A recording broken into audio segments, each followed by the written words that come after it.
it's your turn. So talk me through what you saw me do and what you're going to do now, mate. Right, it's always quite hard because I'm always recording and trying to focus on both things, but I think I've picked up everything I need to know. Yeah. I'm going to mark my face, side and edge, the best Yeah. ones. I'm going to place my template on, draw around it, and then move it back slightly so the fence runs along the top. Yeah. Clean up this edge because this can be a straight cut down, clean it up, and then put the template in its final position. Actually no, I'm not going to put template in final position. I'm going to, with the pencil marks, I'm going to take a lot of stock out. So this corner here, the triangle piece, I'm going to take out a lot of that stock. Then put the template in its final position, and then with the handsaw, follow to the template. So when I've got straight cuts here, I can do that as one cut, and this is one cut, and then take out a few more triangles. So there's less stock to take out the chisel. Then finish all the saw lines, then take away as much stock with the chisel, and then go between the plane and the chisel to get hopefully a nice finish. Yep, that's it. So I'm going to leave you to it. I'm going to periodically pop round and see how you're getting along. You know, let's say you make a little error. We only have to move that back by 10 millimeters and have another little go at it. That's why we've not cut the beams to length, because, you know, sometimes you'll cut into a beam and there might be something there which is not very nice. You need to completely shift it back. So we've still got a good 100, 200 millimeters on the end there we're going to cut off. So there you go, take your time, enjoy it. I'm going to go and get busy doing something else. Wicked. Right, here it is, no pressure. I've been on it, Rob, to show me how to do this for a while, and I'm really grateful for the opportunity to do this, because it's a skill that I'd love to know how to do, and it's part of carpentry, and it's what I did the job for, really. It's interesting bits like this, so hopefully I can do it justice and learn the right way. I'm just going to crack on. I might pop back in and do some talking, but I'm just going to focus, I think, and then stop as we go. So first job, crack on.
Right, I've got that to a stage now where I'm happy with most of that stock removed. I've taken a big triangle out and get the template into its final position. This is the one that's going to be the finisher. So I need to clean that up a little bit, but that's fine. Happy with that. Screw it into position.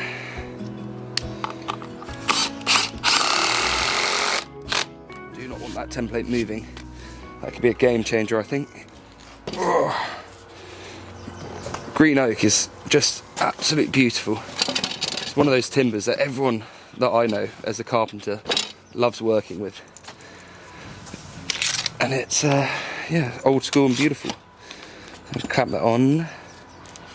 I'm going to try to get a bit tighter up here.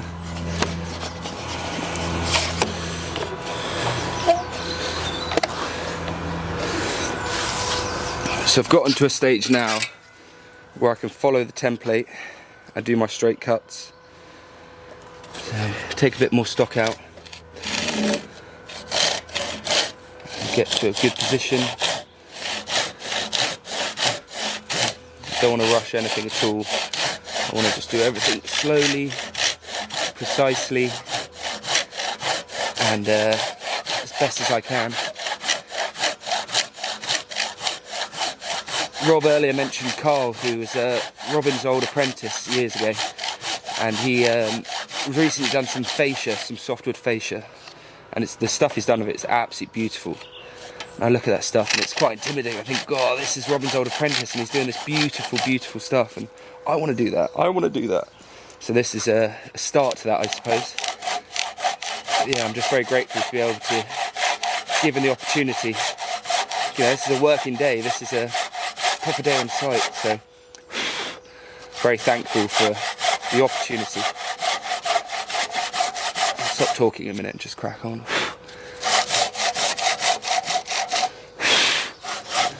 Just remembering what you said about cutting from both sides, which I have done well there.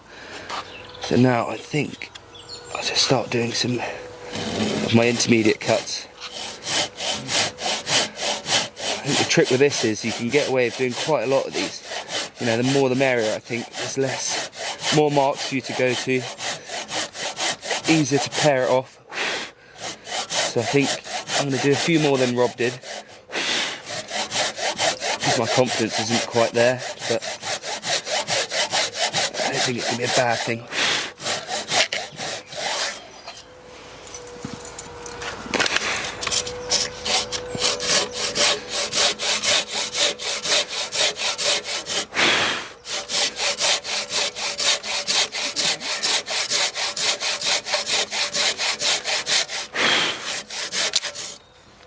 See that there? The plywood has just blown.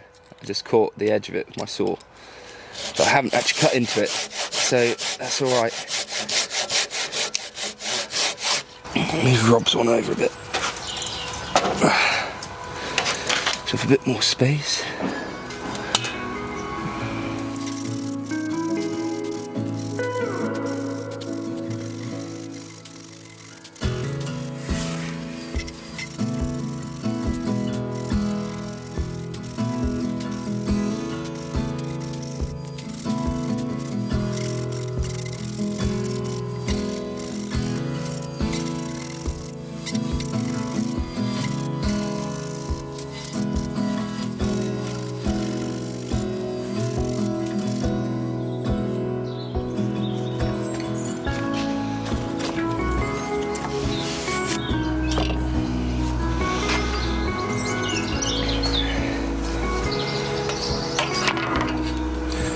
When Rob cut his one of these at the end, he said, I wish I was a little bit taller like Ed. And in this instance, I actually wish I was a little bit shorter like Rob, because these stalls are a lot shorter than the others. I'm also vertically challenged, but in a different way to Robin. So let's see how I do with this.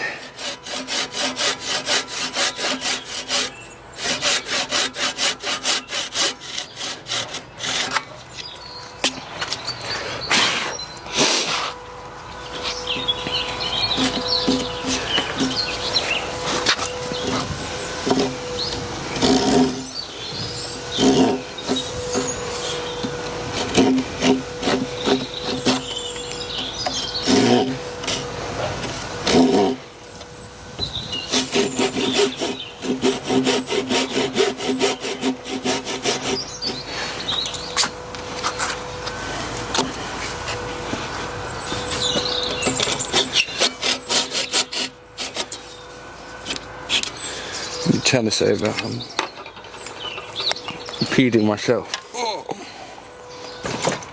This might be better. This way. That's better. I can come around it. That's better. Much better. Sometimes it's good just to take a second and reassess. See what feels right, because that felt horrible. Probably looked quite horrible on camera as well. Now I'm in a much better position to cut this bit here.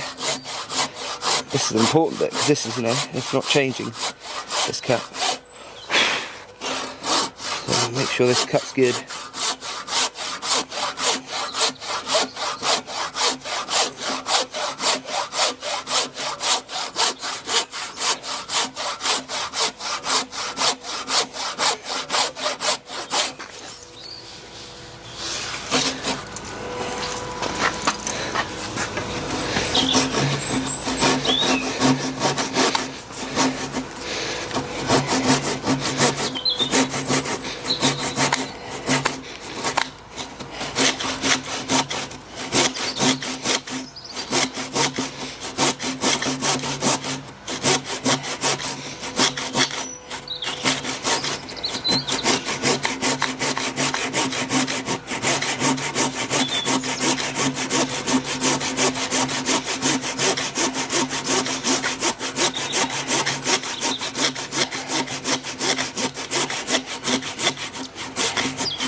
take it out now.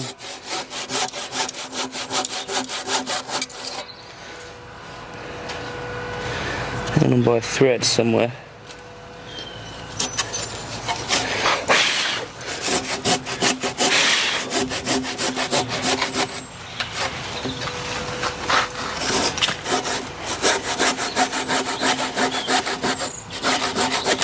There we go. Almost at a point now to get the chisels out into play. Nearly. I need to cut this shoulder out now actually.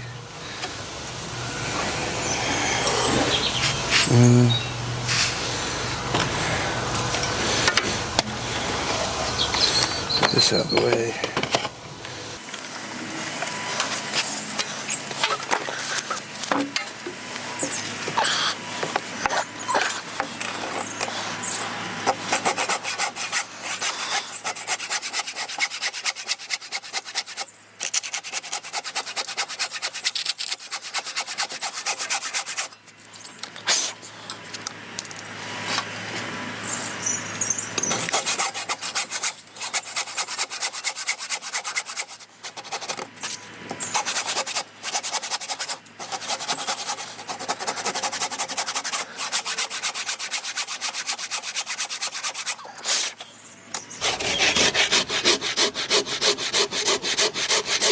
Most conventional technique, but it's doing the job.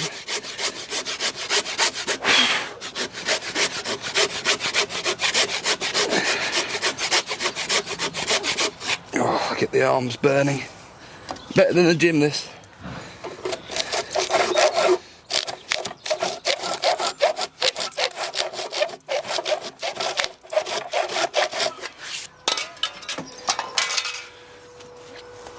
Show some respect for the saw, don't drop it like that.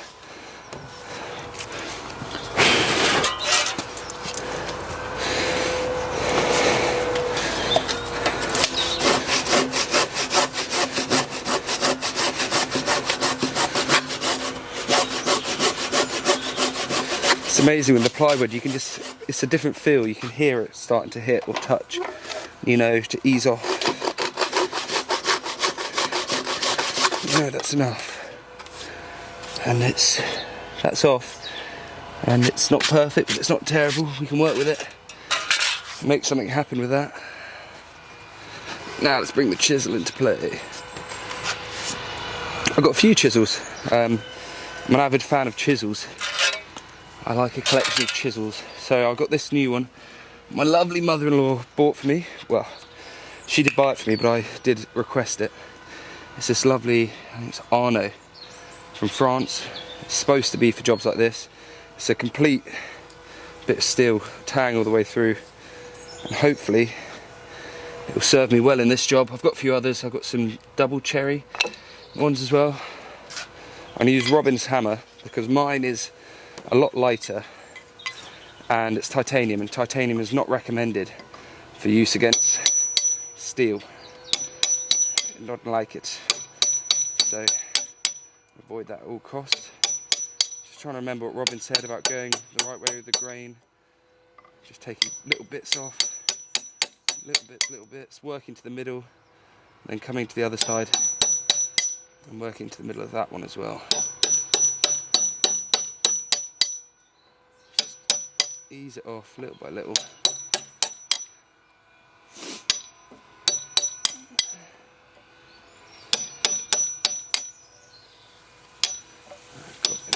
Good point now, this is looking nice.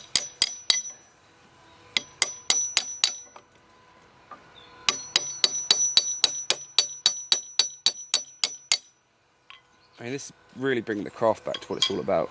I know we use the circuit saw, but that's just to save time. There's no reason why you couldn't use a hand saw for that.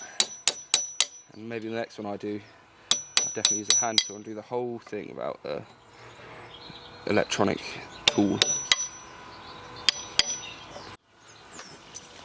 I just zoomed the camera in, but that might be my demise because you might see a bit of the close-ups, but actually so far this is going alright. Working to the middle, taking little bits off at each time, Nice sharp chisel. And just chug away. As Rob said, I'm not in a rush. I'm not in competition. I'm just doing it nice and easy. Doing it the right way. Hopefully.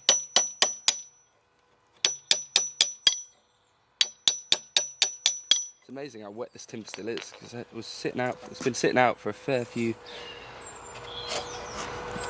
weeks.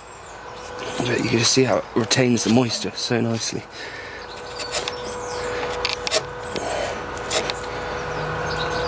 Just remembering what you said about working to the centre.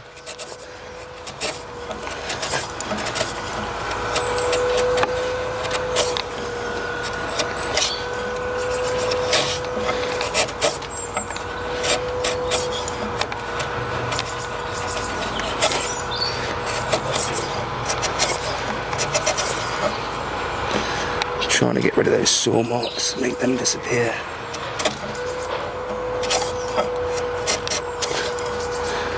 They're your guide really, as much as the template's there.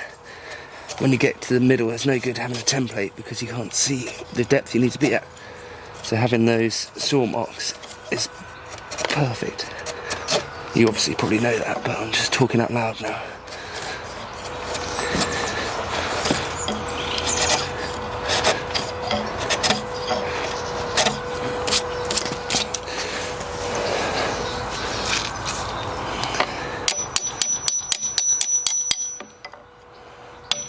Also got to remember I've got the plane to use as well, so I don't have to just rely on just on my chisel. The plane will do some of the nice work for me too. I think the grain's running the other way a lot nicer, so it'll be a lot easier to chisel. So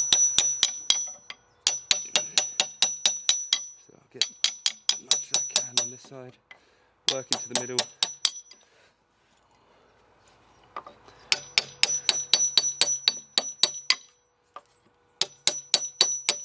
This is the stuff that gets me out of the bed in the morning. Makes the job so satisfying and so worthwhile. Can imagine being sat in an office. But you know, everyone's each their own. Everyone's got their own part to play. And I hope we can keep this part of the trade alive. You know, I might, one day when I have an apprentice, I'd like to show him this. Or someone working me, or you know, this should be passed on, this should be continued. I think it's really important to keep the trade alive. I'm not saying that you should never use a power tool to do this job, because commercially and, you know, cost effective, this is probably not the best way, but you've got to know how to do it, I think. That's just my opinion. And I think people want to know how to do it this way. I certainly did.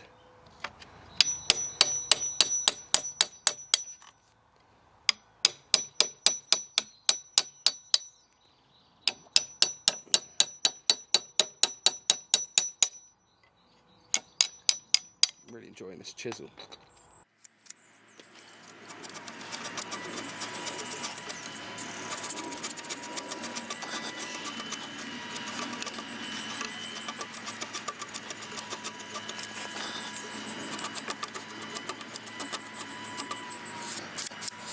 I'll get so far with the chisel and then I'll bring you in before I start using the plane. I think, so you can see where I'm up to.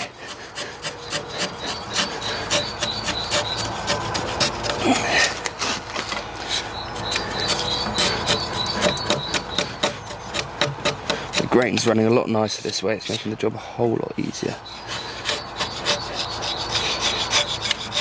It's interesting how you start on one bit and then you just keep picking bits up and go, oh yeah, get that bit, got this bit, get that bit.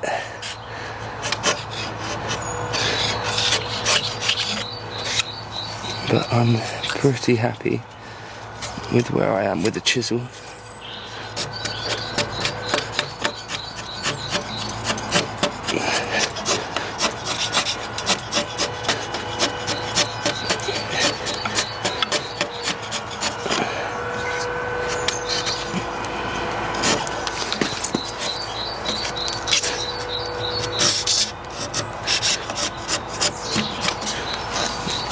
bang down here. Not too deep. Just remembering what Rob said about not running this way with the grain, because that would be bad news. It will just go where the grain wants to go, and that could make it look horrible.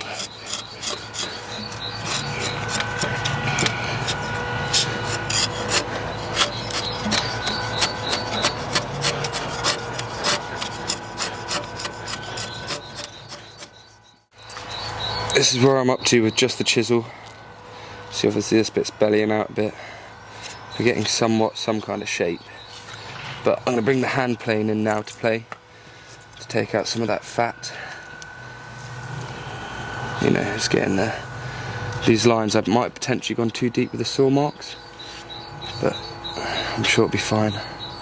So yeah, let's get the hand plane into play and see if I can make it even better. Slightly different angle here, just to see. Alright, hand plane. I think this is definitely helping to get a lot of that fat off.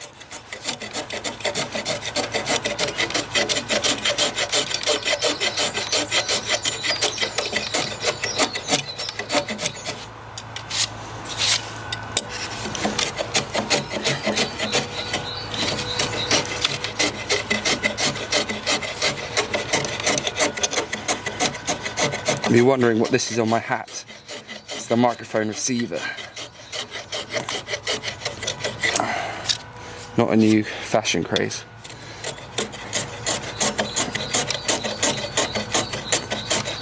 God, it's spring and the sun is shining. I'm out in a t-shirt, working on some oak, learning the old school way. Tell you what, life's pretty good. Life is pretty good.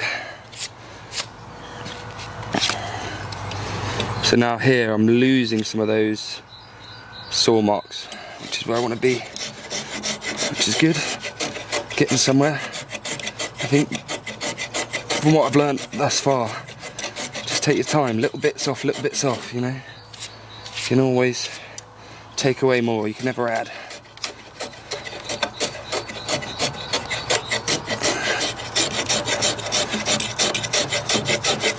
That was something we used to say in the kitchens a lot of the time. When it came to seasoning, you can always add, but you can never take away.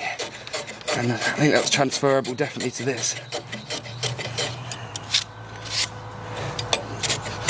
Transferable to loads of things actually.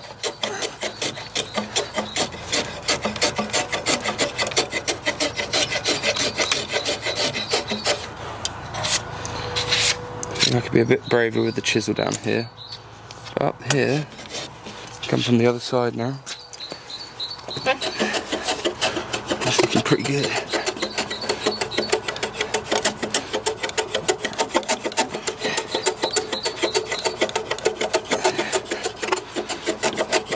What I'd love to know is if you do this at colleges still. And let me know if this is ever touched on in colleges, if you're an apprentice or if you're learning. I'd be really interested to find out, because obviously not going to college, I learn on the job, so yeah, it'd be interesting to see.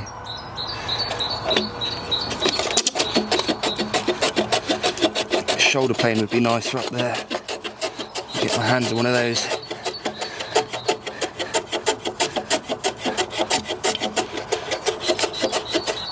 Right, how are we looking? Not too shabby.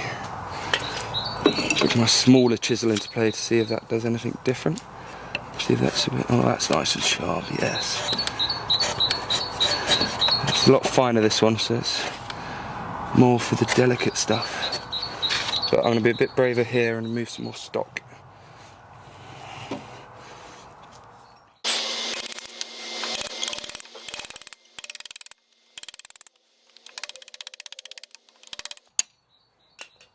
See, that's actually a shake, that's not a saw line. So I need to just go easy on there.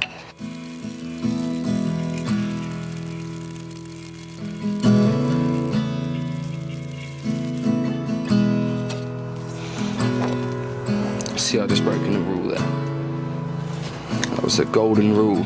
I put the plane down on its flat where the blade is, and that is a big no-no.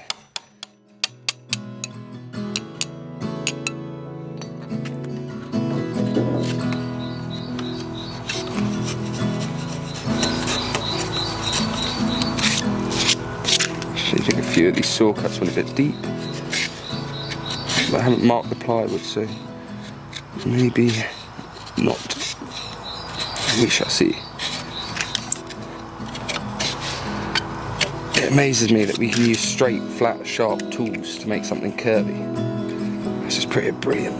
I love that. So shape, straight and sharp can make a beautiful gradual radius. And that's pretty cool if you ask me.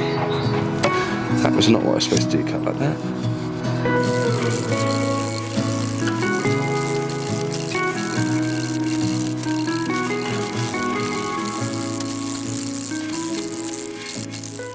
Ed's been busy beavering away around the corner, and he's making one of these ends. If I come round here, and behind me you can see, there we go, there's one of the other ones I've made here on this site.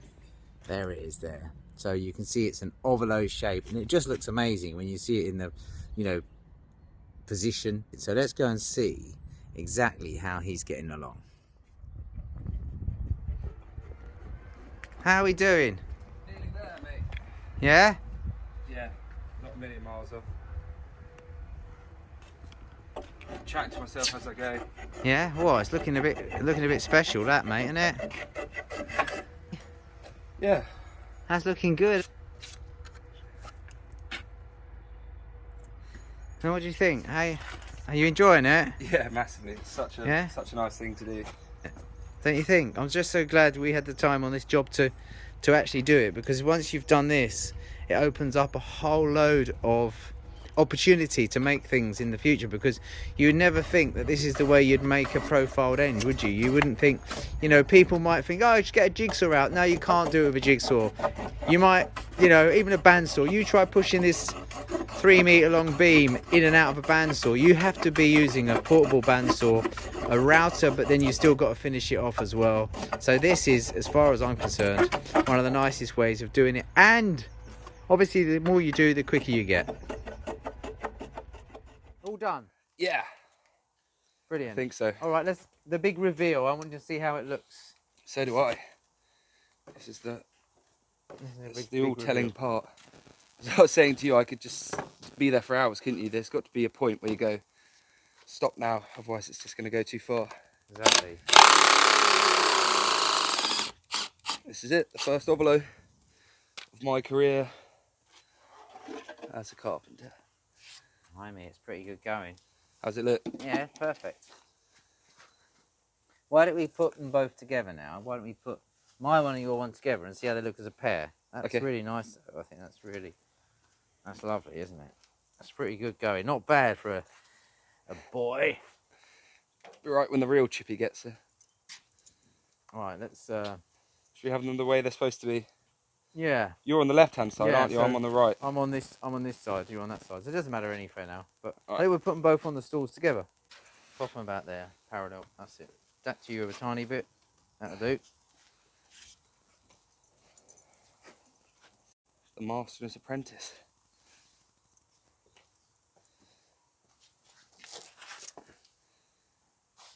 Nice. So I think we've mastered it.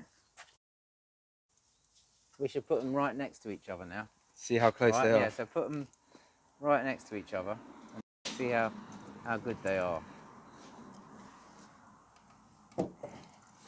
So now flush them up.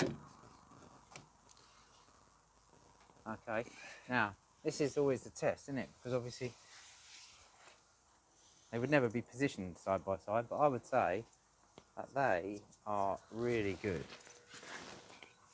Wow, yeah, that's pretty damn good. Yep. Anyway, that's it. I think that's good. We can get on with our proper jobs now. All right? Yeah, mate. Thank you very much for that. That was amazing. Well done. And thanks for joining us on the channel. What do you say? What do I say? Yeah. to the viewers who are watching. Thank you very much for joining the channel. If you want to subscribe and leave a thumbs up, that helps us out a lot making these videos. Hope you enjoyed. We'll see you on the next one. Good man. See you later.